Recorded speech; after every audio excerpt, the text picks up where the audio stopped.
Coming up on Influencing Entrepreneurs. Everybody had to benefit in every transaction in proportion to their contribution. And it was the customer, the employees, the vendors, and the stockholders all had to win in the transaction, or the business wasn't going to work. After years of teaching entrepreneurship and consulting with multiple companies, I realized that when business leaders share stories of not only their successes but their mistakes, it had a huge impact in the classroom. So I thought, why not document those stories? On this episode of Influencing Entrepreneurs, we'll hear from John Davis and Dave Martinson. John and Dave were former business colleagues at PCA International.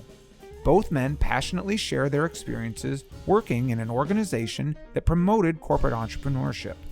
I'm Casimir Ward, and this is Influencing Entrepreneurs.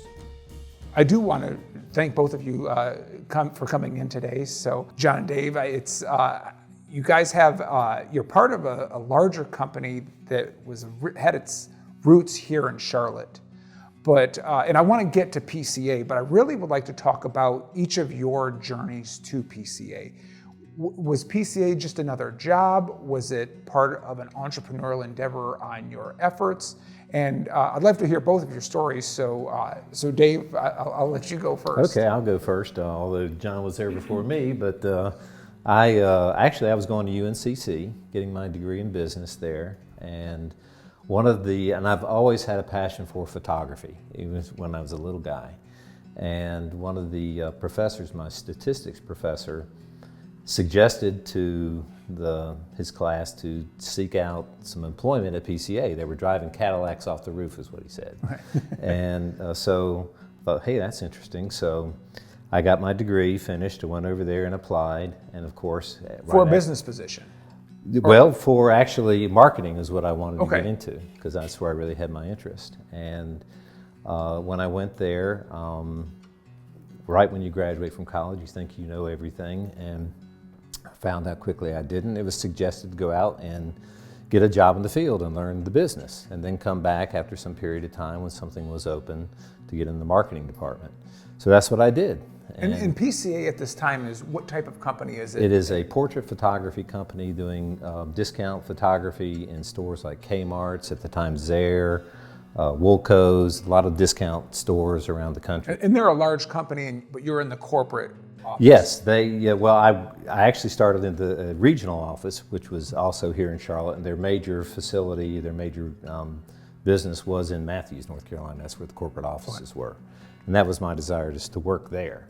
So when I started out as a salesperson selling pictures, going around North and South Carolina, loading stuff in my trunk every weekend, heading out and selling for 3 or 4 days and coming back and doing it all over again. When you say selling, are you taking pictures, or you're selling packages? I was selling. Yeah, there was a photographer and there was a salesperson. That's the way they work. They would go in and precondition the store and put posters up and tell people that the photographer was going to be here on these certain days, and people would bring their babies in there and pay 38 cents or 88 cents for a 5x7 or 8x10 product. It was the catch to get people to sit down, and they would the photographer would take their pictures, and 3 weeks later a sales guy like me would come in and present the product and give them their 88 cent 8x10. But wait, there's more? But wait, there's more. Yes, and then so we try to sell them the rest of the pictures. So they ranged anywhere from $30 to $60 or something like that. Okay. And so that's what I did for about a year, 9 months, 4 days, 3 minutes, and 38 seconds. And so I had my opportunity to come in at PCA as in marketing research. Right. Job came open, and that's where I started my career in the corporate office. You made the big move to Matthews? Yes, I did. You did? Okay. Yep. And how about yourself? Well, I was in high school when my dad founded the company in 1967. I was 16. And as Dave referred to the Cadillacs going off the cliff every week, that was $10,000 being lost every week. And I'm going, why are you doing this? I'm not going to get to go to college. And they turned around after the first 2 years and started making money. And like Dave, when I graduated in 1973, I had a degree in zoology and was trying to find some work that would pay more than $10,000 a year. And my father had an anti-nepotistic policy where you really couldn't work for your father. But I applied to this regional office and got a job as a traveling photographer. And they paid $175 a week plus commissions if you did a really good job. And I did that for a year and a half. Now, what the type of coworkers you had? Did the zoology background help facilitate? Yes, they're little wild animals. All right. Yeah. Yeah. They would bite you and do all sorts of unspeakable things. It was a tough job, really. You traveled out of town. We had to pay our own travel expenses. We had to pay our own gas, our own hotel, all on $175 a week. It was 50 years ago. Yeah, but still, it was tough work, and it was very physical. You had to carry around a whole carload of photographic equipment and set it up in the store, photographing sometimes as many as 100 children a day. And I did that for a year and a half, and then the company had expanded into Europe and needed somebody to train new hire photographers over there. And I was able to speak, I'd learned how to speak German earlier in my life. Earlier in your life, or on a whim just to move to Germany? Well, before starting PCA in the United States, my dad started a company in Germany called Kinderphoto. And it was a long story behind that. So he was a serial entrepreneur that... At least, yeah. At least 3 successful businesses. Before that, a camera store in downtown Charlotte, the Kodak store, Simpson Photo Service, was the regional distributor for Kodak supplies in the Charlotte area, and is how he met all the people who were in the portrait photography business in the area. So your love for photography, your father's passion for all things camera, film, and photography really kind of all meshes together, but now you're no longer a salesperson for photography. You're not carrying the camera around anymore, but you're training in Germany, correct? Yep. PCA slowly starts to build, right? You guys were both there in the late 70s, but 1980s is where it really started to, I would say, thrive. Yep. What innovations were happening at that point? Let me back you up a little bit. From 67 to 87, 88, the company thrived. It went from 0 to over 100 million in sales. And then for the next decade. And was it with the still same services? Yes. Yes, they did open some permanent portrait studios in like Ivy's and Belk's and places like that. But most of it was a traveling itinerant promotion. But eventually, with that growth, like there can't be a camera everywhere. I mean, you can't. Family photos, they're very valuable. They're very cherished. You know, everybody has one over their fireplace or on their desk at work. But at some point, when you've saturated the market, what's happening to the company? Well, they were photographing about 7 million kids a year at that time, and started to get saturated, and the volumes started to fall. And so for the next decade, from say 77 to 87, 78 to 87, that kind of time range, the company was essentially flat. And making money though, but it just wasn't growing. We're making about $5 million a year, but it kept dropping every year, and they were having to have huge layoffs, and nobody was getting raises. And it was dark times. And where are you? My father had left the company at that time, and then there were 5 other presidents. So now you're in a position that with this nepotism rule, you can now advance. That helped me a lot. You had to kick him out so there'd be room for you. Then I was clean. Yeah. But so those changes are happening. I'm assuming that there was really some of that trail off was that you guys did one thing really well without innovating for quite a while, so you just kind of played that market for a while, right? Then what happens right around 1987? So. Well, a little bit before that, competition began to creep in. Again, PCA primarily had traveling promotions. And then a company out of St. Louis called CPI Corporation began to build permanent studios in Sears stores. So before, mom would wait for the photographer to come to town and they'd bring their child in to have pictures taken. But when Sears began to expand their business, or CPI in the Sears stores, she could take them whenever she wanted to. So that was one of the competitive pressures that was happening. And there were other itinerant type of companies that were out there as well. So and not only that, but PCA itself began to expand itself in too many outlets in one market. And so they were kind of cannibalizing on their own business after a period of time. And then again, with the innovations that came along in technology, where mom could take her own pictures and things like that, that kind of further down the line in the 90s. But that was one of the big things that caused PCA to have some difficulties. Well, and while it's at that flat level, you guys have risen throughout the company, right? Now, so right around mid 80s, where are you at within the company? I'm sure you're not still training in Germany, are you? No, came back to the States and ended up in the same department as Dave, in the marketing department at PCA in Matthews, which is was recently the Harris Teeter headquarters, that same building. And you, I'm sure, are at a much higher level than you came in marketing. Yeah. I went in as a marketing research analyst, and then corporate research analyst, and then was moved as a marketing test manager, which was a lot of fun. And then I went into the advertising department. And when I left PCA, I was director of advertising for a period of time, and then moved to work with a local ad agency here in town. Right. So I left PCA at that time. Okay. So you left PCA, but one of the things that, per our previous conversations in our research, though, is there was a lot of entrepreneurial endeavors that came out, like where PCA was almost this hub or this incubator, right?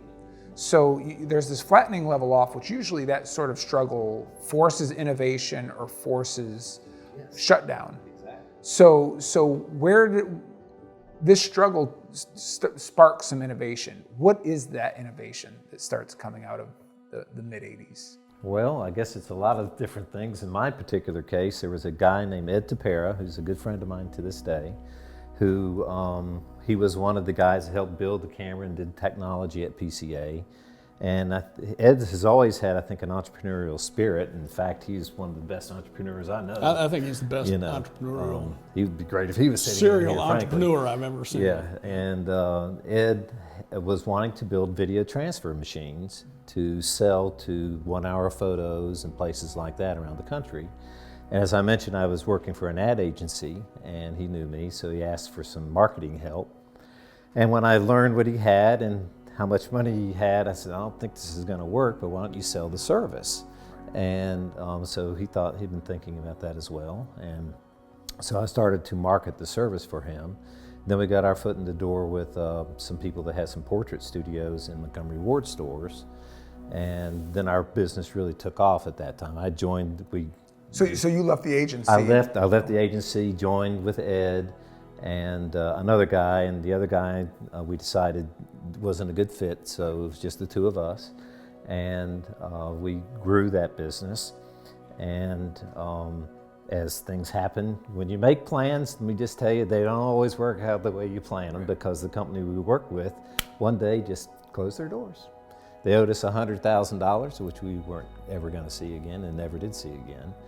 And but right at that particular time, we had an opportunity to meet with the people in the Sears Portrait Studios, as I mentioned to you earlier. Well, they had a distribution of about 860 some studios across the United States. I went out to St. Louis, met with them, got a test, and next thing you know, we're implementing it across the United States. And that's what I did for 3 years. I literally went in just about every single Sears store and implemented our product into the Sears And that was that, and then the story continues on, which is quite long. So that business, though, that goes out of business owing you hundreds of thousands, was that almost a nail on the coffin, or? Yeah, unfortunately, and again, this kind of goes back to PCA, Bill Mewburn, who was one of the presidents that was at the time, we asked him some advice. And he said, this was before this happened. He said, do you need money now? We said, well, no, not really. He said, now's the time to borrow. So we borrowed some money before we knew this was going to happen. And so fortunately we had some money to live on until we got through that storm, which we did. And by the time we grew that business, we had 125 employees. We were running around the clock transferring old home movie films, photos and slides to VHS tape. Again, this is way before digital. And as time went on, we knew that the home movie transfer market was going to dry up because it was a finite market. And the technology was changing. Right, exactly. But the one thing we learned in this was creating these videos from photographs. People loved them. But it was very difficult for us to do because it was an analog process. Hard to make money. But Ed, being the smart guy he is, he came up with a way to utilize the video toaster, which maybe some of your video folks might know about, but it was really one of the very first multitasking computers before Apple. And so he found a guy who could program it, and he built this machine, and that was about this big and about 10 feet tall. And we exhibited at a trade show, and Mr. Walmart walks up and sees the machine. He's the guy that was in charge of all the Walmart portraits, or Walmart 1 hour photos. And we got a test here in Charlotte. And it had 7 stores and worked out very well. And then they asked if we wanted to expand, so we found an investor who helped us out and invested in the business, and we were in 45 stores. And then right when all that happened, we were approached by a competitor that had been born out of PCA, American Studios, and to be bought out. And so they bought us out. That worked. I became an employee of American Studios, so did Ed. And so what they really wanted was our technology, really Ed's technology, and to bring them to the digital world that was occurring at that time. And so Ed did that, and I ran as controller of the lab while I was there.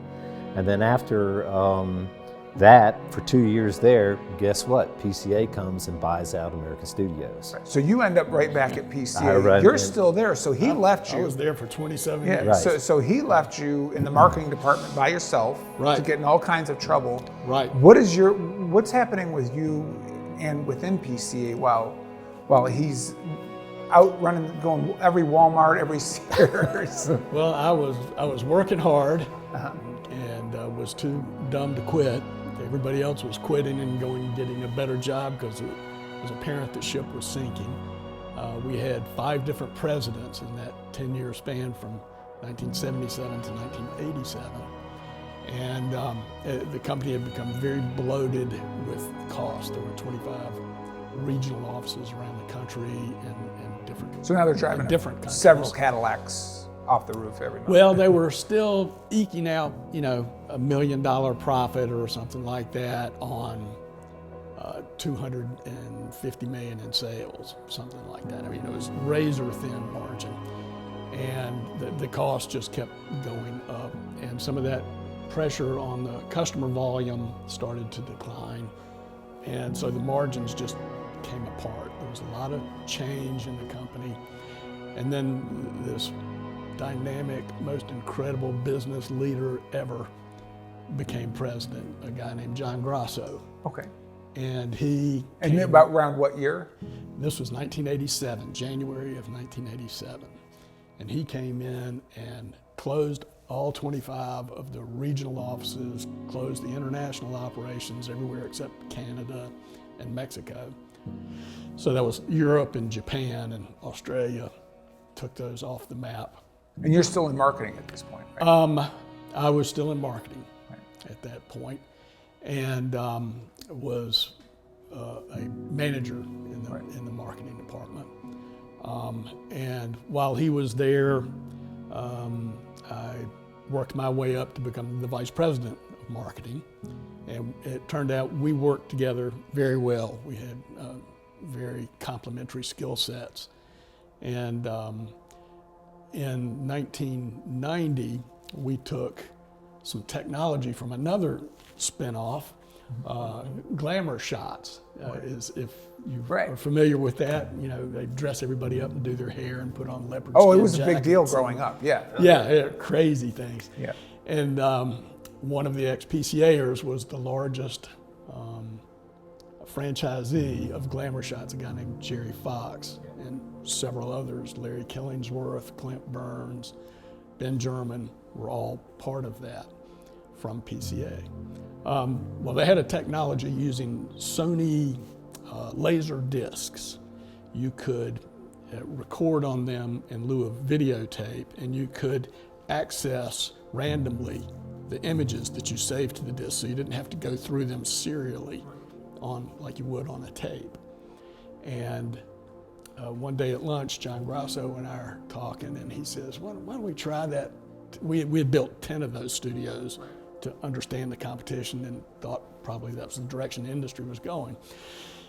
And he said, well, why don't we try that in our Kmarts? We've got 700 Kmart locations with permanent studios at that point. And why don't we try this technology there?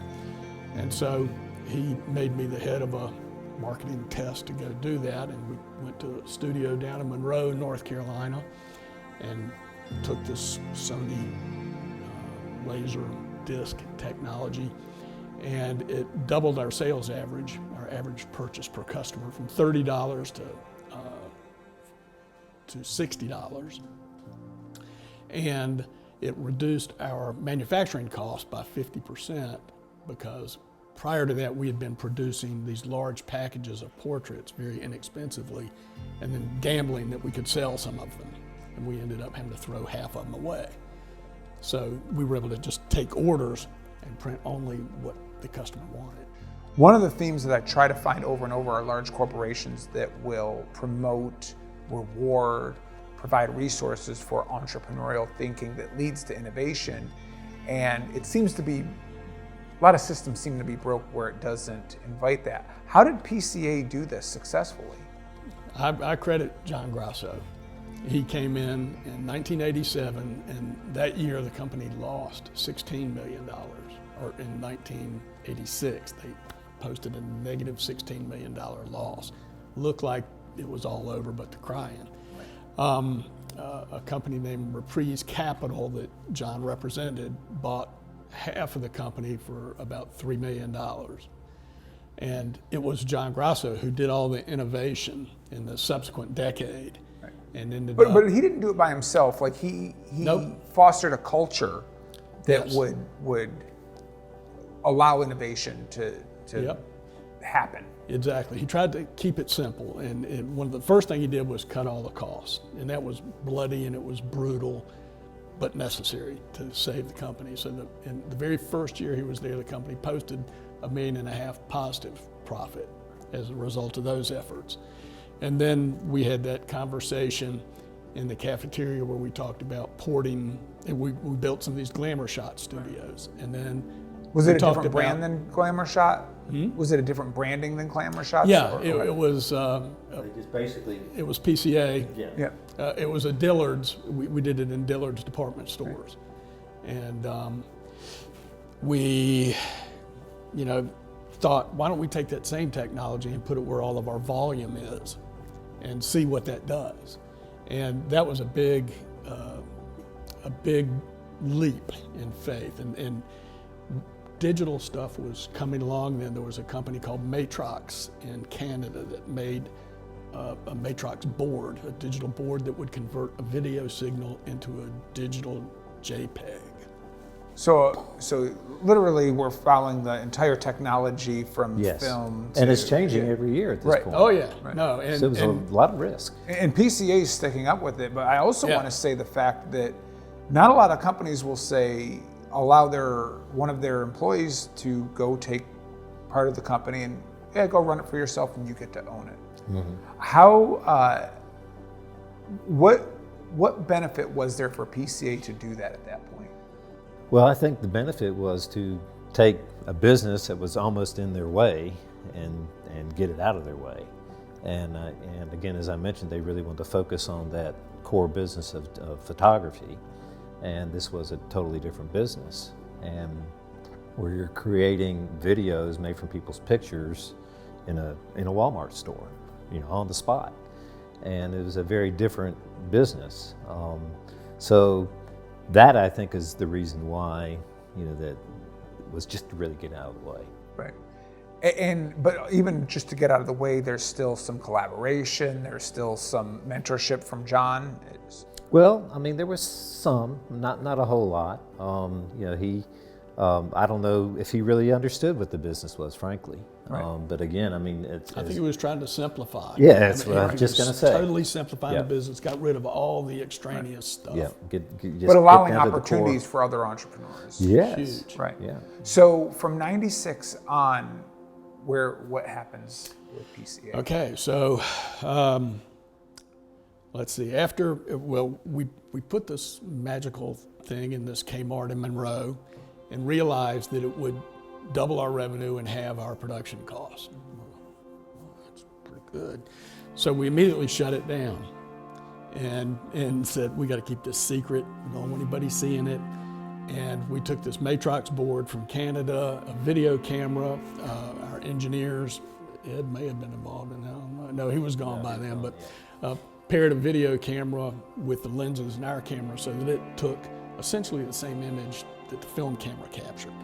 It was a digital camera at that time was about $100,000, so it wasn't going to happen. And we captured that video signal and displayed it right after the photography session to the mother. 5 minutes after photography, the mother's all hyped up about how great her kid did, and took orders and recorded those orders digitally, and then sent in a digital 5 1/4 floppy disk with the film to the lab in Matthews, and it was printed automatically. Just a huge efficiency gain. We were in Kmart at that time, which was starting to nose over. Walmart's starting to go like this. And because of this digital innovation that we had made, we started piling in money and took our presentation to Walmart, and they enabled us to operate with our digital approach in their Canadian stores. And we tripled the sales volume in those locations. And so then they gave us another test in Southwest United States in 14 or 17 locations. And we did the same thing there. And now that's competing with American Studios, which was in Walmart. Okay. Who was a spinoff of PCA. Right. So do you guys take this out to the parking lot and settle it? Well, yeah, they just bought them out. That's what they did. PCA bought ASI. I think it was 1997. I think it was $75 million or something. Yeah, it was. It was in that neighborhood. Yep. Something like that. Yeah, $2 a share. I remember that. Yeah. But so now going into the 2000s and even into today, like what PCA's got this long legacy. Where are they today? They don't exist. They ceased to exist in 2005 or 2006. Which is not very much long after that you guys find this technology. Right. What causes this? Right. Well, we had 114 of these digital locations. We also opened in PetSmart stores, photographing dogs. And that's a story in itself. And then when we acquired ASI, we closed all the PetSmart stores, took their digital cameras and systems, and closed 450 of our Kmart locations, abandoned ship, and moved it all into Walmart's in a 10-day period. That was a wild logistical party. Which there's no way that loses. I mean, you're getting returns off that, but something has to happen between that and 2005. In 1999, John sold the company. It had been a publicly held company from 1976 up until 98, 98, something 97, 98, and sold it for $270 million. So from that $3 million, valuation earlier, a huge profit for Making all the shareholders for a company happy. called Reprise Capital, principally two shareholders, Joe Rich and Stanley Tulchin. They did very well. Yeah. As did the stockholders who had their stock from that point forward. And so new ownership came in, privately held company. Which has totally got to be disagreed great, and they with know everything. exactly what they're doing. Oh, they were geniuses, actually. Yeah, what did they do in that 5 years? And they were all Harvard MBAs and knew how to, turn a dime. So Joe Rich and Stanley Tulchin got their money, got to go home. The new management, as frequently happens when you buy out a new company, didn't like the traditional management, thought we were getting paid too much and not doing it the way they would at Harvard. And so they sent us all home right at 2000 in January, just after the turn of the millennium. Anybody that had a vice president title went, except for two guys who remained. And those guys expanded sales in the company, went international, didn't manage the people or the labor very well, and burned it down within 5 years. So they had some short-term gains, but just burnt the house down in the... The story of PCA is really a bit of irony, and it's a long story, but it really was a very innovative company in the early stages. They embraced women as far as being managers, African Americans. Child daycare center. They had their own child care center right there where my wife worked there for a period of time, and I worked together, and my son stayed there when he was a little guy. And the technology of the lab was second to none. And then again, as I mentioned, this competition came in, and they came in a little earlier with the digital approach. And so it was almost catch up at that time for PCA. And so they were very innovative, and they lost some, in my opinion, they lost some of that innovation as the company matured. Well, and it sounds like, based on what you're sharing, that the culture was ahead of its time. At a time that we didn't talk about corporate culture, but it was a very positive and innovative culture. And his dad, Bud, he instituted just a culture of professionalism that truly lives within my organization and every organization that I know that spun off from that. And the other thing that he did is he gave stock. He gave a lot of stock to his key employees, and I forget exactly what he said. Well, one of his favorite sayings was that everybody had to benefit in every transaction in proportion to their contribution. And it was the customer, the employees, the vendors, and the stockholders all had to win in the transaction, or the business wasn't going to work. So he gave a lot of his company away to people. He ended up with 4% of it. Yeah, and it's something that I've done. I didn't do that, but I have given stock away to my employees, and I have long-standing employees because of it. So as we kind of close in on the story of PCA, I told you I really am fascinated with how to implement the thought of entrepreneurship and innovation in larger companies, which PCA did. I'd like to hear from each of you, but what is one thing that these large companies, whether they're banks, whether they're energy companies, whether they're healthcare systems, what could they learn to help them place this focus on innovation in a corporate setting that PCA did so well? I think you just got to keep your eyes open for opportunity and study and learn and never stop learning. You don't stop learning when you get out of school. Right, and ask your employees. Let them have some ownership. Let them have a piece of it, so that they have a reason to be innovative themselves, and to listen to them. Give the people the opportunity, but listen to what they say and act on what they say. I think that is one of the things that bigger companies could do a better job at.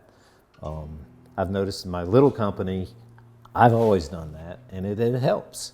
And sometimes, you know, when you're in a larger corporation, sometimes people, I think, are a little afraid to speak up, and maybe the culture doesn't allow that. But I do think that is a very important thing. Get your people involved.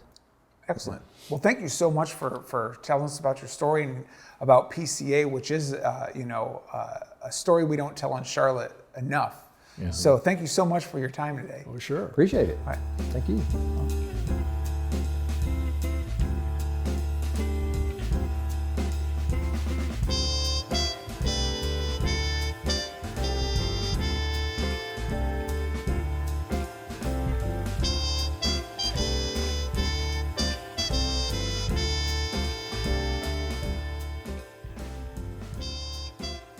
Thanks for watching.